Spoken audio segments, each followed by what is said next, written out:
चलो यार, आज रिवीजन करते हैं यूनिट एंड डायमेंशन को कंप्लीट, जितना जल्दी हो सकेगा करते हैं। तो देखो, सारा चीज़ लिख चुके हैं यार, इसको बहुत अच्छा से लिखे हैं, यहीं से सारा क्वेश्चन आएगा जो भी आएगा। तो चलो स्टार्ट करते हैं। तो सबसे पहले स्टार्ट करते हैं यूनिट एंड डायमेंशन में। सबसे पहले आता है चीज़ जो भी वो फिजिकल क्वांटिटी होता है, फिजिकल क्वांटिटी। और फिजिकल क्वांटिटी में 3 पार्ट होता है, फंडामेंटल क्वांटिटी, सप्लीमेंट और डेराइव्ड। तो फंडामेंटल में जैसे फंडामेंटल चीज़ होता है, जैसे कि कोई भी चीज़ फंडामेंटल है, जस्ट लाइक ABCD। इंग्लिश का लैंग्वेज जो सीखता है जिस समय, वो फंडामेंटल चीज़ है वो, और वो इंडिपेंडेंट होता है एक दूसरे से। 7 फंडामेंटल फिजिकल क्वांटिटी है, कौन कौन सा है? मास है, लेंथ है, टाइम है, करंट है, टेम्परेचर है, अमाउंट ऑफ सब्सटेंस है, ल्यूमिनस इंटेंसिटी है। इसका यूनिट भी देखेंगे हम क्या क्या होता है। मास का केजी, लेंथ का मीटर, टाइम का सेकंड, करंट का एम्पियर, टेम्परेचर का केल्विन, अमाउंट ऑफ सब्सटेंस का मोल, और ये ल्यूमिनस इंटेंसिटी का कैंडेला होता है, CD से डिनोट करते हैं इसको। और सप्लीमेंट्री यूनिट्स, वो यूनिट होता है, 2 यूनिट है सप्लीमेंट्री यूनिट्स।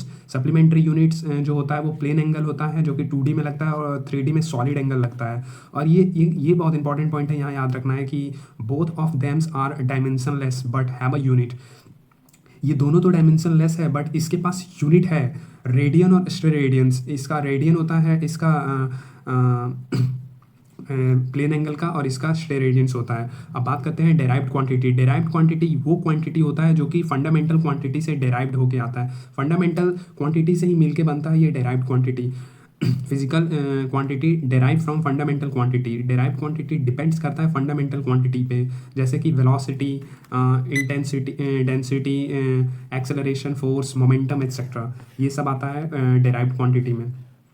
अब बात करते हैं magnitudes of physical quantity. Magnitude of physical quantity is made up of 2 thing, 2 चीज़ों से बनता है। न्यूमेरिकल वैल्यू एक होता है और एक यूनिट होता है। अगर न्यूमेरिकल वैल्यू बड़ा है तो यूनिट छोटा होगा, अगर यूनिट बड़ा है तो न्यूमेरिकल वैल्यू छोटा होगा। एक दूसरे से इन्वर्स प्रोपोर्शनल होता है, जो कि हम पढ़ते हैं N1U1 इक्वल्स टू N2U2, यहाँ पे कॉन्स्टेंट होता है, ठीक है ना। Physical quantity numerical value into unit होता है। जैसे कि ये ग्राफ पूछ चुका है एग्जाम पे, पूछता ही है कि N और U का ग्राफ पूछ लेगा तो हाइपरबॉलिक ग्राफ बनेगा, क्योंकि इन्वर्सली प्रोपोर्शनल है। और ये देखो, NU और N के रिलेशन में पूछेगा तो स्ट्रेट लाइन हो जाएगा, क्योंकि ये स्ट्रेट डायरेक्शन में कोई चीज़ पे डिपेंड ही नहीं कर रहा है, ठीक है ना।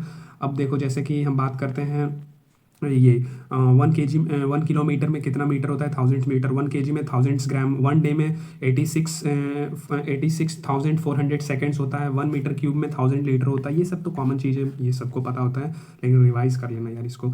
और फिजिकल क्वांटिटी जो कि बात किए थे हम, यूनिट्स और सिंबल के बारे में बात करेंगे, और डायमेंशन के बारे में बात करेंगे, इसका क्या होता है। जैसे कि फिजिकल क्वांटिटी जो हम पढ़े थे,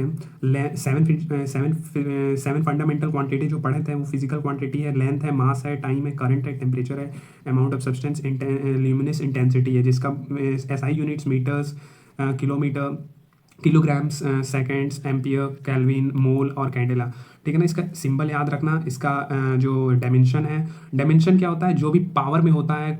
देखो, हम लोग बेसिकली डायमेंशन पे खेलते हैं, जो भी 11th और 12th है, MLT, कभी कभी टेम्परेचर भी आ जाता है, लेकिन बेसिक MLT पे ही खेलते हैं।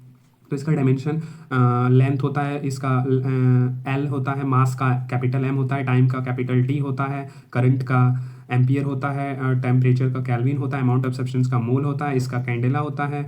अब बात करते हैं डिफरेंट टाइप्स में, कौन सा CGS यूनिट, FPS यूनिट और MKS unit. MKS unit important है यहाँ से। MKS किलो, मास को kg में नापते हैं, लेंथ को मीटर में, और इसको सेकंड में। और CGS में क्या होता है? ग्राम में नापते हैं मास को, और लेंथ को सेंटीमीटर, टाइम को सेकंड्स में मापते हैं। FPS फुट पाउंड में करते हैं, पाउंड्स, फुट, ये इंपॉर्टेंट नहीं है उतना। अब बात करते हैं कुछ वैल्यू को, जो कि ऑटोमेटिकली याद ही हो जाता है पूरा पढ़ने के बाद, लेकिन ये याद रखना पड़ता है। 1 फीट होता है 0.3 मीटर्स, 1 पाउंड होता है 0.454 kg, और 1 इलेक्ट्रॉन वोल्ट, ये तो मॉडर्न फिजिक्स में देखेंगे हम लोग। 1 इलेक्ट्रॉन वोल्ट जो होता है 1.6 × 10⁻⁻19 जूल होता है। 1 अर्ग होता है 10⁻⁻7 जूल। 1 न्यूटन होता है 10⁻5 डायन। 1 कैलोरी होता है 2 जूल। 1 लाइट ईयर एक यूनिट स्पीड नहीं है, लाइट ईयर एक डिस्टेंस को मापने का यूनिट है। लाइट ईयर 9.4 इंटू 10⁻15 मीटर होता है। अब कुछ यूनिट है, ये ध्यान में रखना होगा, नहीं तो बहुत कंफ्यूजन होता है, जाके वेब ऑप्टिक्स वगैरह में बहुत यूज आता है ये। 1 angstrom 10⁻10, 1 nano mm 10⁻³ meters, 1 micrometers 10⁻6 meters, 1 nanometer 10⁻9 meter, 1 picometer 10⁻12 meter, 1 FM 10⁻15 meters, 1 HP मतलब हॉर्स पावर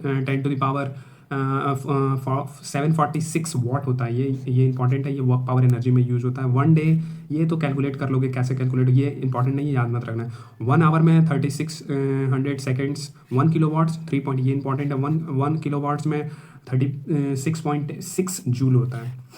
अब कुछ इंपॉर्टेंट यूनिट के बारे में बात करते हैं जो कि इंपॉर्टेंट है। स्पीड और वेलोसिटी का यूनिट क्या होता है? मीटर पर सेकंड। एक्सेलरेशन का यूनिट क्या होता है? मीटर पर सेकंड स्क्वायर। मोमेंटम का यूनिट क्या होता है? केजी मीटर पर सेकंड। फोर्स का यूनिट न्यूटन। एनर्जी का जूल।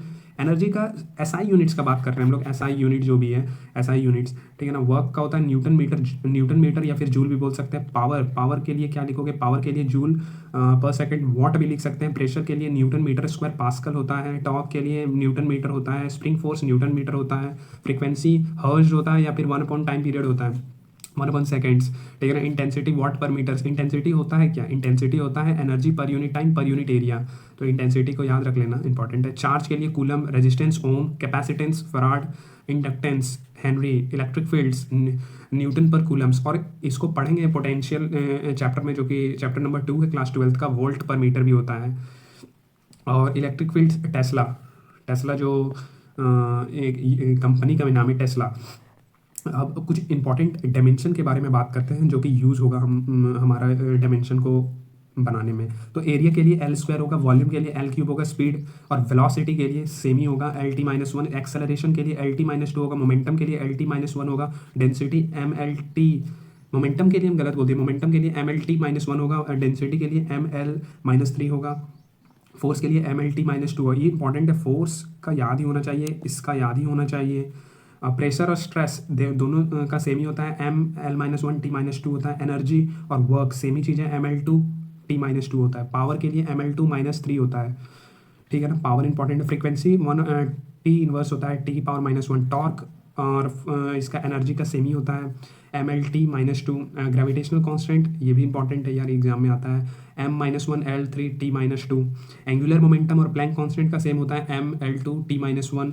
हीट कैपेसिटी हम पढ़ेंगे हीट चैप्टर में, थर्मल फिजिक्स में, कि हीट कैपेसिटी में क्या होता है। उसमें हीट कैपेसिटी और स्पेसिफिक हीट कैपेसिटी और लेटेंट हीट कैपेसिटी, ये सब सारा चीज़ पढ़ेंगे। हीट कैपेसिटी का जनरल फार्मूला याद रख लो, इसका डायमेंशन फार्मूला ML2 T-2 के यहाँ डिनोट कर रहा है टेम्परेचर को, कैल्विन में डिनोट करते हैं हम लोग टेम्परेचर को, T से नहीं करते हैं। Specific heat capacity L2 T-2 K-1। Latent heat छुपा हुआ हीट होता है, हिडन हीट होता है, इसका होता है L2 T-2। अब बात करते हैं थर्मल कंडक्टिविटी। ये सब सारा चैप्टर हम थर्मल फिजिक्स में कवर करेंगे। Thermal conductivity MLT-3 K-1। इसको याद नहीं करना यार, इसको निकालना है। इसका फॉर्मूला भी होता है थर्मल कंडक्टिविटी का। थर्मल कंडक्टिविटी का होता है dQ/dt dt equals to K A/dt/L होता है इसका, ये थर्मल कंडक्टिविटी, ये इंपॉर्टेंट है, इसको निकालेंगे वहाँ पे। स्टीफन कांस्टेंट ये भी होता है, स्टीफन कांस्टेंट होता है E A सिग्मा T⁴ पे डिपेंड्स करता है। Wings displacement, wings constants lambda L के होगा, क्योंकि टेम्परेचर और वेवलेंथ विंग्स कांस्टेंट के बराबर होता है, ठीक है ना। बोल्ट्जमैन कांस्टेंट को कैसे निकालोगे? Energy is equal to 3/2 kT होता है, उस प्रकार से निकाल लोगे Boltzmann constant. Rydberg constants T-1 होता है। गैस कांस्टेंट जानते हो, PV is equal to nRT से लगा लोगे, मोल आएगा यहाँ पे। स्पीड ऑफ अ लाइट, ये तो हम पढ़ेंगे इलेक्ट्रोमैग्नेटिक्स वेव में। स्पीड ऑफ अ लाइट्स क्या होता है? C इज इक्वल टू √1/μ0 ε0, ठीक है ना। चार्ज के लिए ये इंपॉर्टेंट है, चार्ज के लिए याद रखना AT-1 AT होता है, AT-1 नहीं, चार्ज जो होता है Q is equal to A × T होता है, ठीक है ना। इलेक्ट्रिक पोटेंशियल और वोल्टेज और ईएमएफ ईएमएफ इलेक्ट्रोमोटिव फोर्स जो होता है इसका हम क्लास 12th में डिराइव करके देखेंगे। ML2T-3 A-1 रेजिस्टेंस के लिए ये इंपॉर्टेंट है। रेजिस्टेंस के लिए वोल्टेज तुम निकालोगे, उसके बाद तुम वहाँ से V=IR लगा के ओम्स लॉ लगा के निकाल दोगे। कैपेसिटेंस याद रखें, inductance, permittivity, epsilon not permittivity का भी इंपॉर्टेंट आता है, ही आता है, देख लेना। परमिएबिलिटी म्यू नॉट का वैल्यू भी ये भी याद होना चाहिए इसका। डायमेंशन कांस्टेंट क्या होता है? डायमेंशन कांस्टेंट वो फिजिकल क्वांटिटी होता है जिसका फिक्स वैल्यू होता है, dimension is known as dimension constant. इसी को डायमेंशन कांस्टेंट बोलते हैं। जैसे कि c हो गया, speed of a light constant value है, h प्लैंक कांस्टेंट वैल्यू है, gravitational constant value, Rydberg constant value है, ये सब सारे कांस्टेंट वैल्यू होते हैं। अब बात करते हैं ऐसे क्वांटिटी जिसका जो डायमेंशन हो वो टाइम के बराबर हो, तो कौन कौन सा है ये इंपॉर्टेंट है। आरसी सर्किट में हम पढ़ेंगे उसका अल्टरनेटिंग करेंट्स में आरसी सर्किट और under root LC L/R MK under root MK, M यहाँ पे मास बता रहा है, M यहाँ पे मास बता रहा है, K यहाँ पे स्प्रिंग कांस्टेंट बता रहा है, और ये सब सारे क्वांटिटी हैं जो कि उसका टाइम पीरियड कैपिटल T होता है, ठीक है। एनर्जी डेंसिटी क्या होता है? एनर्जी पर यूनिट वॉल्यूम होता है एनर्जी डेंसिटी ये इंपॉर्टेंट है।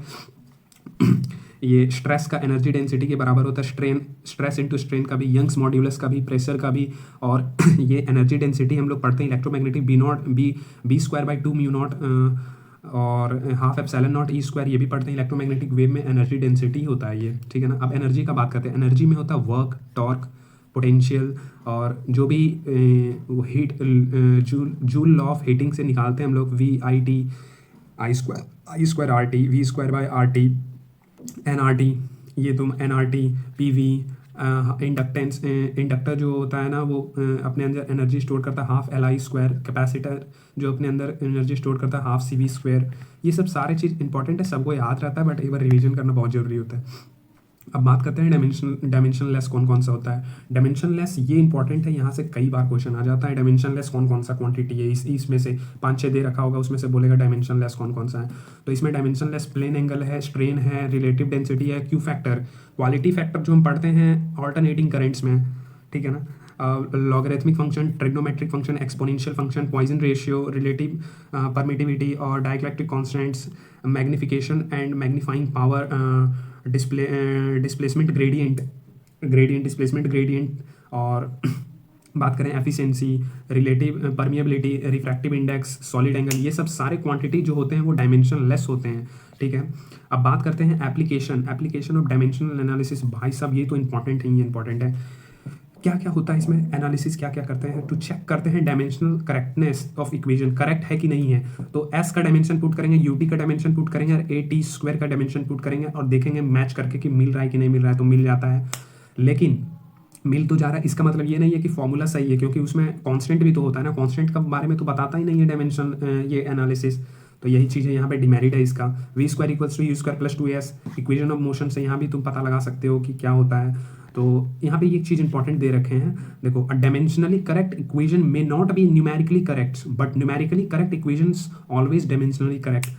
ये इंपॉर्टेंट है, डायमेंशनली करेक्ट है, इसका मतलब ये नहीं है कि न्यूमेरिकली भी करेक्ट है, बट न्यूमेरिकली करेक्ट है तो इसका मतलब फाइनल हो गया कि वो डायमेंशनली भी करेक्ट ही होगा। अब बात करते हैं प्रिंसिपल ऑफ होमोजेनिटी के बारे में, ये इंपॉर्टेंट है। Principle of homogeneity in a dimensional equation, dimension of all the terms are both sides must be same.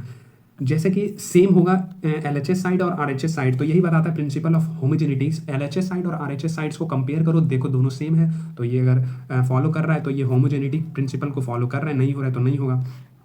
Only those physical quantity can add और सब्ट्रैक्ट्स डायमेंशन सेम, ये बहुत इंपॉर्टेंट है, इसी से सारा क्वेश्चन बनता है।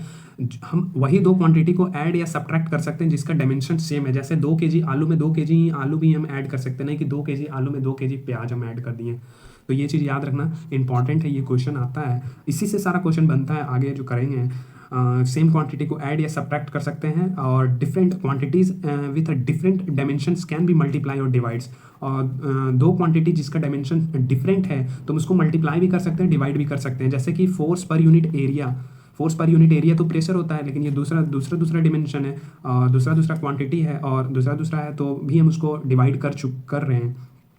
और जैसे कि force, mass into acceleration, density, mass by volume, ये सब चीज़ें इंपॉर्टेंट है, देख लेना। अब दो P and Q different physical quantity है, हम इसको ऐड नहीं कर सकते हैं, सब्ट्रैक्ट भी नहीं कर सकते, बट मल्टीप्लाई और डिवाइड कर सकते हैं। अब बात करते हैं deriving the relation amongst the physical quantity. Physical quantity में हम डेराइव करने वाले हैं कि रिलेशन क्या क्या होता है, ठीक है ना। तो इसमें देखो क्या चीज़ है, if time period of a simple pendulums depends करेगा, अगर देखो टाइम पीरियड जो है वो डिपेंड्स कर रहा है लेंथ पे और एक्सेलरेशन ड्यू टू ग्रेविटी पे, तो इस प्रकार से इक्वेशन लिखोगे तुम, इस LHS के साइड लिखोगे टाइम का डायमेंशन, इधर L का डायमेंशन, उसके power A, gravitational constant G का वैल्यू लिखोगे, एक्सेलरेशन ड्यू टू ग्रेविटी का वैल्यू लिखोगे, LT-2 का पावर B, बाकी बात कंपेयर करके वैल्यू निकालो, तो यहाँ से तुम्हारा इक्वेशन बनेगा, बाकी बात तुम कर सकते हो यार। लेकिन हम यहाँ 2 पाई एक एक्सपेरिमेंट से आता है, ना कि ये चीज़ों से डायमेंशनल एनालिसिस से नहीं आ पाता, ये एक्सपेरिमेंटल वैल्यू है 2 पाई। हम इसे SHM में भी पढ़ेंगे, सिंपल हार्मोनिक मोशन में भी पढ़ेंगे हम इसको कैसे निकाला जाता है। अब बात करते हैं कन्वर्जन ऑफ यूनिट्स के बारे में। Let's learn the examples. 1 Newton कितना डाइन के बराबर होता है, तो ये सिंपल है यार, N1 इक्वल्स टू N2 लगाने से अच्छा है तुम यूनिट से खेल जाओ ना। 1 न्यूटन होता है 1 kg मीटर पर सेकेंड स्क्वायर होता है, तो वहाँ से खेल जाओ, या फिर तुम यूनिट से ही खेलना चाहते हो तो ये देख रहे हो सॉल्यूशन दे रखे हैं हम इसमें कि N1 इक्वल्स टू N2 लिख दो, 1 न्यूटन है तो 1 U का वैल्यू पुट कर दो, और N2 का वैल्यू निकालना है हमको, U2 का वैल्यू भी पुट कर दो, इसको CGS में रखो, इसको भी CGS में कन्वर्ट कर लो और दोनों का वैल्यू को पुट करो, आंसर आ जाएगा 1 न्यूटन इक्वल्स टू 10⁵ डाइन। हम बोले थे तुमको कि अगर यूनिट छोटा होगा तो वैल्यू बड़ा आएगा, बड़ा आ रहा है ना, तो ये याद रखेगा तुम 1 न्यूटन इक्वल्स टू 10⁵ डाइन के बराबर होता है।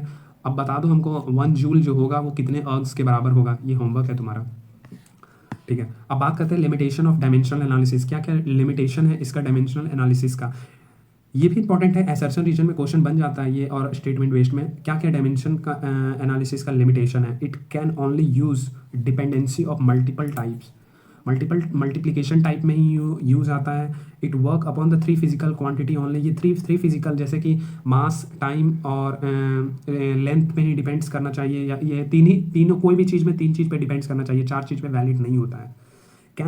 can't be used the formula containing the trigonometric exponential और logarithmic function exponential function और trigonometric function है तो हम नहीं यूज़ कर सकते इसको। It cannot be used to dependency of the 2 physical quantity of a same dimension हो गया तो कोई डिपेंडेंसी नहीं होगा इसमें, ठीक है ना। These methods can give the information about dimensionless constant, ये dimensionless constant के बारे में बताता है। हम बात करते हैं एरर के बारे में। समझो तो अब सेकंड चैप्टर ये स्टार्ट हो गया। एरर 2 प्रकार का होता है, सिस्टमैटिक एरर और रैंडम एरर्स। सिस्टमैटिक एरर 3 चीज़ों में होता है, क्या चीज़ में, एक्सपेरिमेंटल एरर, इंस्ट्रूमेंटल एरर, या ह्यूमन एरर। अब रैंडम एरर इसको हम लोग कंट्रोल नहीं कर सकते हैं क्योंकि ये अनकंट्रोलेबल होता है, क्योंकि इसका हमको पता ही नहीं होता रीजन कि ये एरर आ क्यों रहा है। इसका रीजन तो पता है भाई, इसका रीजन तो पता नहीं है। यही पूछ दिया था नीट 2023 में कि रैंडम एरर को मिनिमाइज किया जा सकता है कि नहीं किया जा सकता है, नहीं किया जा सकता है क्योंकि उसका रीजन ही नहीं पता है हमको। कोई चीज़ का रीजन पता होगा तभी तुम उसको मिनिमाइज कर सकते हैं ना। सिग्निफिकेंट फिगर, ये केमिस्ट्री में भी आता है सिग्निफिकेंट फिगर। इसका रूल याद रखो, ये तो ईजी है यार, इसका रूल याद रख लो। Non zero digits are significant, सारे नॉन जीरो डिजिट सिग्निफिकेंट्स होते हैं। All zero after decimal place are significants, decimal place के बाद जितने भी जीरो आएंगे वो सारे के सारे सिग्निफिकेंट्स होंगे। All zero between non zero digits are significants, अगर पॉइंट बीच में आ गया तो भी सिग्निफिकेंट्स हो जाएंगे। if the number is less than 1 then the zero left or to the first non zero digit is insignificant। अगर नंबर 1 से छोटा है और 0 से पॉइंट पहले आ रहा है तो वो तुम्हारा इनसिग्निफिकेंट कहला जाएगा, ठीक है ना। नंबर से पहले 0 जितना होगा वो इनसिग्निफिकेंट कहलाएगा। और यहाँ पे ये भी चीज़ इंपॉर्टेंट है कि इफ़ फिक्स नंबर सिग्निफिकेंट्स इनफाइनाइट होता है, सिग्निफिकेंट्स वैल्यू उसका इनफाइनाइट आ जाता है। फिक्स नंबर है तो 5 सिग्निफिकेंट उसका वैल्यू क्या हो जाएगा, उसका इनफाइनाइट हो जाएगा सिग्निफिकेंट्स फिगर। और trailing zeros without decimal place non significants होता है। ये चीज़ तो याद ही रहता है सबको कि इसमें बता दो कितना सिग्निफिकेंट्स है, तो भाई साहब 3 सिग्निफिकेंट्स है क्योंकि ये दोनों जीरो कट जाएगा, इसका कोई सिग्निफिकेंस ही नहीं है। अब exponential powers does not affect the significance power, कोई भी एक्सपोनेंशियल पावर आ जा रहा है जैसे कि 10⁻3, इसमें कोई भी सिग्निफिकेंस नहीं जोड़ा जाएगा उसका सिग्निफिकेंट डिजिट। अब राउंडिंग ऑफ के लिए ये भी इंपॉर्टेंट नहीं है उतना, लेकिन देख लेते हैं। राउंडिंग ऑफ के लिए रूल जो होता है, if the digit to be round off more than 5 then preceding digits increase by 1। अगर हमको इसको राउंड ऑफ करना है तो राउंड ऑफ करके कैसे करोगे, ये देख ले, ये 5 से बड़ा है, 6 5 से बड़ा है तो इसको 1 बढ़ा के 9 कर दो, अब if the digit to be round off less than 5 then preceding digit remaining unchange हो जाएगा, रिमेनिंग अनचेंज हो जाएगा। ये तुम्हारा 5 से कम है, 4 है, तो ये अनचेंज रह गया। If the digit, rule number 3 क्या कहता है, if the digit to be round off 5 then preceding digit increase by 1 by adding and left unchange if even. अगर इवन रहेगा तो कोई चेंज नहीं होगा, और ऑड है तो एक ऐड कर दो। जैसे कि यहाँ पे 5 है और इसके बगल में 3 ऑड नंबर है तो एक बढ़ा दो। ये इवन है, 5 है बगल में, तो ये एक वो रिमेनिंग सेम ही रहेगा क्योंकि वो 4 एक इवन नंबर है। अब बात करते हैं मीन वैल्यू। यहाँ से मीन वैल्यू कैलकुलेट्स करने का फॉर्मूला भी आता है। मीन वैल्यू जो होता है वो total value divided by N, जैसे कि a1 plus a2 plus A N तक जोड़ेंगे और डिवाइडेड बाय एन करेंगे। फिर एब्सोल्यूट वैल्यू क्या होगा, delta A equals to a1 minus A mean, ये जो निकाले हैं वहाँ पे ये पुट करना होगा। ए मीन जो वैल्यू आएगा वो डेल्टा a1 आएगा, इसी तरह a2 a3 निकालोगे, फिर डेल्टा ए मीन निकालोगे, फिर इसका वैल्यू जो आएगा मॉड में वो लोगे, डिवाइडेड बाय एन करोगे। रिलेटिव एरर जो होता है वो delta A mean by A mean होता है। परसेंटेज एरर पूछ दे तो delta A mean by A mean into 100 कर दोगे, आंसर आ जाएगा यहाँ से। अब बात करते हैं प्रोपोगेशन ऑफ एरर के बारे में। एरर प्रोपोगेट्स करता है, कभी भी कम नहीं होता है, एरर बढ़ता ही जाता है। देखो जैसे एडिशन में करेंगे तो if c equals to a plus b है तो इसको क्या लिखोगे, delta c equals to delta a plus delta b. अगर सब्ट्रैक्शन कर रहे हो तो c is equal to delta c is equal to delta a plus delta b होगा। अगर c को मल्टीप्लाई कर रहे हो तो delta c by c equals to delta a by a plus delta b by b. ये चीज़ याद होता है, ये बहुत इंपॉर्टेंट है, हर साल यहाँ से क्वेश्चन आता ही आता है और हर एग्जाम में आता है, जो कि नीट का टेस्ट सीरीज होता है, हर बार आता है यहाँ से क्वेश्चन। जब भी यूनिट एंड डायमेंशन से क्वेश्चन बनता है तो खेल जाता है यहाँ पे। पावर के लिए ये इंपॉर्टेंट है। पावर जो होता है ना, जैसे कि पावर नीचे आ जाता है, एक्सपोनेंट से नीचे आ जाता है, यहाँ पे मल्टीप्लाई हो जाता है। एक्स का लिखना है प्रोपोगेशन एरर तो कैसे लिखोगे, delta x by x equal to p delta a by a plus q delta c b by b plus r delta c by c. ये इंपॉर्टेंट है। ये बाकी बात तो ये सब तो सबको याद ही होता है, ये चीज़ें हमेशा काम आएगा तुम्हारे एग्जाम में। अब बात करते हैं इंस्ट्रूमेंट के बारे में, ठीक है ना। इंस्ट्रूमेंट हमको पढ़ना है 2 इंस्ट्रूमेंट, वर्नियर कैलिपर्स और स्क्रू गेज। स्क्रू गेज किधर है, स्क्रू गेज ये है। तो वर्नियर कैलिपर और स्क्रू गेज के बारे में पढ़ते हैं। इसका लीस्ट काउंट इंपॉर्टेंट है, लीस्ट काउंट से क्वेश्चन आ जाता है हर बार। लीस्ट काउंट फाइंड आउट करने बोल देगा। द लीस्ट काउंट होता क्या, minimum value which can be measured by the instrument. कितना मिनिमम वैल्यू इंस्ट्रूमेंट मेजर करके दे देगा उसी को बोलते हैं लीस्ट काउंट। तो जैसे मीटर स्केल, हम लोग का स्केल जो होता है ऐसा स्केल, वो क्या 1 mm रीड करके देता है, और जो वर्नियर स्केल है 0.1 mm रीड करके देता है। स्क्रू गेज और भी कम वैल्यू को रीड करके दे देगा, ठीक है। तो वर्नियर कैलिपर्स हम सबसे पहले पढ़ते हैं। इसका इनसाइड जॉ है ये, आउटसाइड जॉ है ये, मेन स्केल और vernier scale. If MSD coincide, if A MSD coincide, अब देखो ये हम लीस्ट काउंट निकाल रहे हैं यहाँ से कैसे निकालेंगे। इफ ए MSD कोइंसाइड कर रहा है बी VSD मतलब वर्नियर स्केल डिवीजन अगर कोइंसाइड कर रहा है तो हम बोल सकते हैं a MSD equals to b VSD। तो लीस्ट काउंट होता है कितना है, MSD माइनस VSD, तो MSD minus a by b, MSD लिख सकते हो, MSD कॉमन ले लोगे, 1 माइनस ए बाई बी यहाँ से निकाल दोगे। और रीडिंग क्या लिखोगे, रीडिंग जो होगा वो main scale plus vernier scale division जो कोइंसाइड कर रहा है with the main scale into least count करोगे। ये चीज़ तो याद ही रखना पड़ता है यार, हम भी याद किए, तुम भी याद करो।